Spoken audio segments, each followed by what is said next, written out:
All right, we're back here on the GSMC Baseball Podcast. Before we go back to our second segment, I'd please like to ask you again to please donate to the show. It really does help and make sure I read your question, make sure I see it, and talk about it as well. The link on the screen here will help you. streamelements.com/gsmcsportsnetwork./tip. It really does help the show, and it really would mean a lot for me. So thank you so much for that. So going on to our second segment here, we're going to be talking about off seasons that I think were a little underrated, maybe didn't get the credit they deserved fully in the media, and just stuff like that. I think, so let's get it started. So first, we're going to be talking about a team that surprised everyone and still isn't getting the credit they deserve, I believe, and that is the Arizona Diamondbacks. Now, the Diamondbacks, of course, shocked everyone and made the World Series last year. They are defending NL champions, but after surprisingly having a pretty good offseason, they haven't really gotten the respect they deserve. I mean, we all know of the off seasons like the Dodgers, like the Yankees, like, never that I'd say this, but the Royals, teams that have made very good moves, and we know about it. Dodgers traded for three of the better players in baseball. Sorry, acquired three of the better players in baseball. Yankees traded for Juan Soto. Royals made a lot of good moves, but Diamondbacks aren't getting the credit they deserve, I believe, and I think they should be. So first, we're going to start off with one of their earlier signings, and that was Eduardo Rodriguez. So the Diamondbacks have a very good team for 2024, and we knew that going after they lost the World Series as well. We knew they'd be back with the young team they have and how they've improved. But I think they needed more pitching depth. And what's one way to solve pitching depth? Sign a guy. Signing a guy like Eduardo Rodriguez is a great move.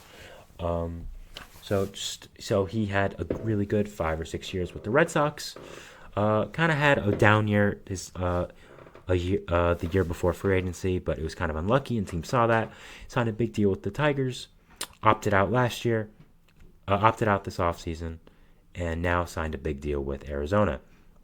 Had an eventful 2023 deadline. He was traded to the Dodgers, but then at the last minute said no thanks and invoked his no trade clause, which is his right. The Tigers didn't want him to do that. Shouldn't have put it in the contract. And so the Tigers didn't get anything back for him, and the Dodgers didn't get him, and instead he left the Tigers for free and went to the Dodgers division rival. So that's nice. I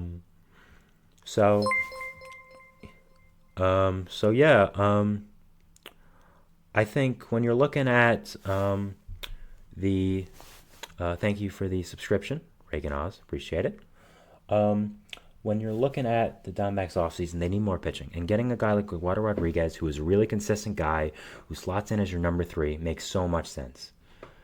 So with him, you now have a really, really amazing top 3. You have Zach Gallen, who's a certified ace in this league.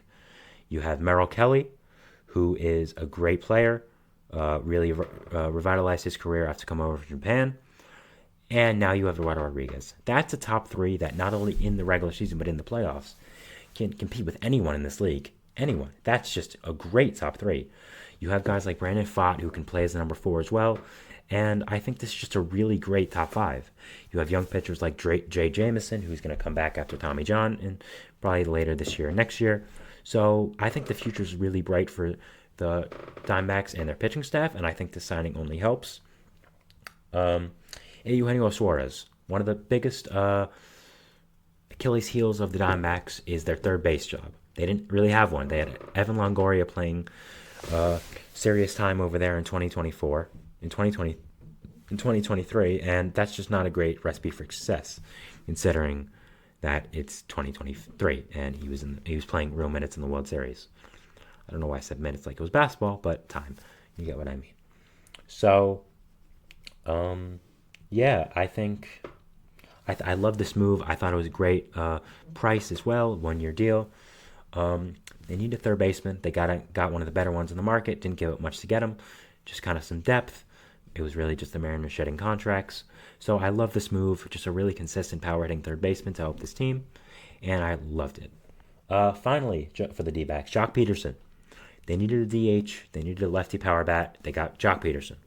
I expected them to sign a DH. I thought it would be more of a notable one like JD Martinez or Jorge Soler. Of course, Soler went to their division rival. But it's came out they didn't really like the prices for them, and they thought Peterson was more of a better bargain because of the price, and it's only 1 year.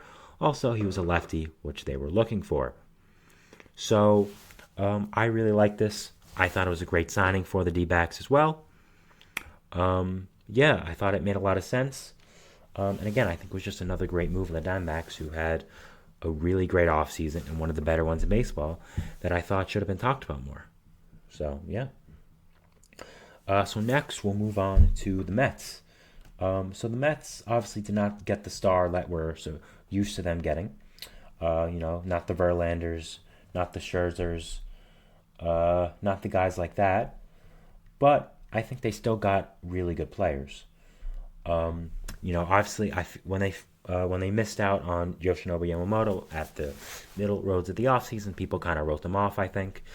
And that's fair, but they still made some good moves, in my opinion. I think David Stearns did a pretty good job for where the team is in his first year. First, Sean Manaea. I'm a big fan of the Sean Manaea signing. He was so great with the Giants in the second half of last year after adding a new pitch to his repertoire. So I thought this was a really good move that any team could have benefited from. So I thought it was a really nice signing, especially for the price. $12 million AAV, not much at all. I thought it made a lot of sense, and I really, really liked it because of the potential he showed in the second half with San Francisco and what happened there. Luis Severino, obviously, no sugarcoating it, was probably the worst pitcher in baseball last year. But you look at his track record, you look at how good he was with the Yankees. He's made some adjustments this offseason. He's met with a sleep doctor. He's tried to focus less on tipping pitches because he was focusing more on getting rid of tipping pitches and not much on just the pitch quality, which he said he's fixed right now. So I believe him. I think he's in for a bounce back season from everything I've heard. Maybe I'm just drinking the Kool-Aid, but I'm a big believer in Sevy and a bounce back season that he can have. Another pitching staff addition. Adrian Hauser was acquired in a trade with the Brewers. Obviously, a guy David Stearns knows well if he is from the Brewers. The Mets needed consistent innings last year. That was one of their big flaws because of just the injuries and lack of pitching to what you're supposed to be and the stats you're supposed to have. And I thought getting Adrian Hauser was a great move for that. He had a 4 ERA. He's just a guy you can count on for a 4 ERA in the back end as a 5. And as a 5, you don't need anything more than that, than just consistent innings and fine starting. So I really thought he was a guy that any team could have used. I love the trade for the Mets, just getting more consistent innings in the back end. Sorry about the chair. So, yeah, I love the move for the Mets. I thought it was really good. I thought it made a lot of sense for where the team is right now. And I think it's good David Stearns getting players he's known from his old team. Tyrone Taylor. Just a good depth outfielder, good fourth outfielder.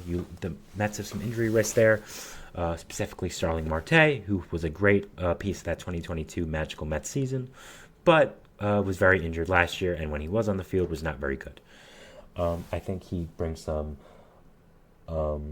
insurance to that, especially him. Also Brandon Nimmo, who was hurt last year a little bit as well.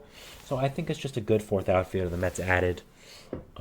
He'll slide in with DJ Stewart as the main guys off the bench and guys that can help the team in a multitude of ways.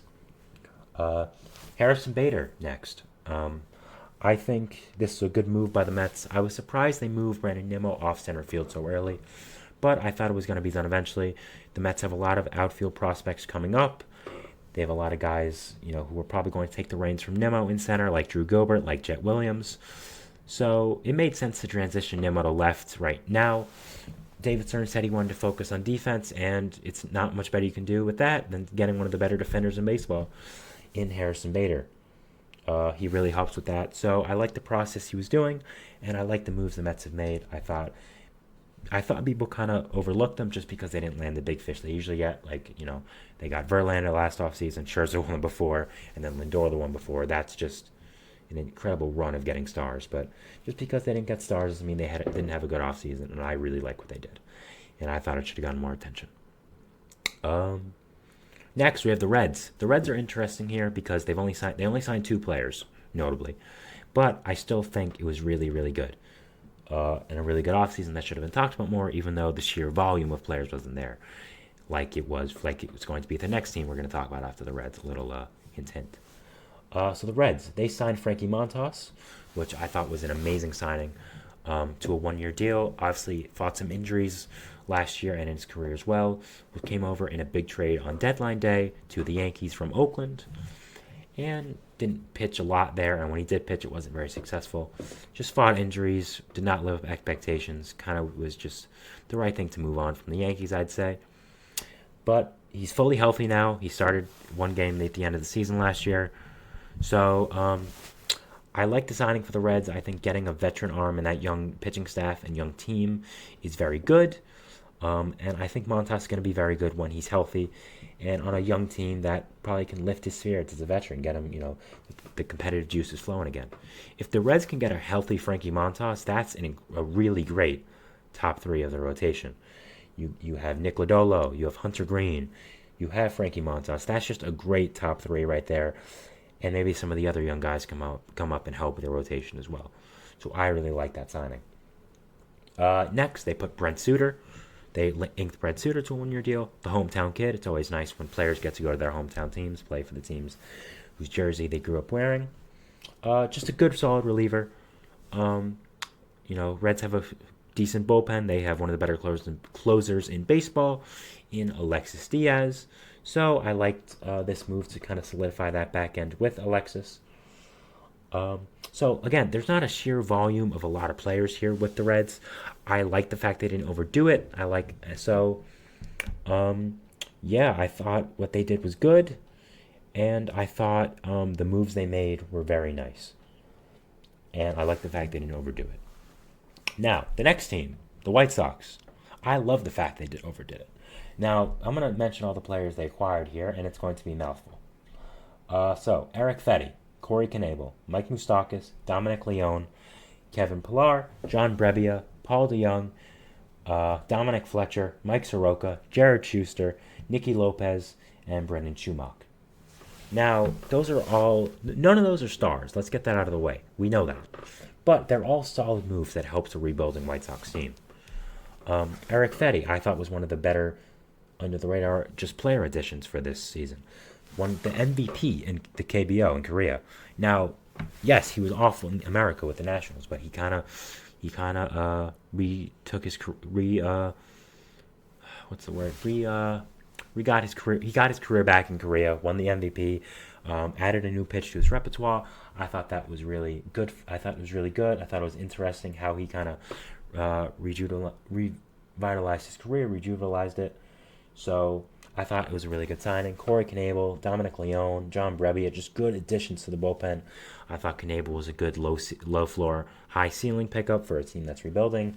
And the Aaron Bummer trade, they just got a lot of bodies who have some potential that maybe can be pieces for long term, like Mike Soroka, who was a great pitcher for the Braves for a season. Maybe he'll find a home with the White Sox and be really good.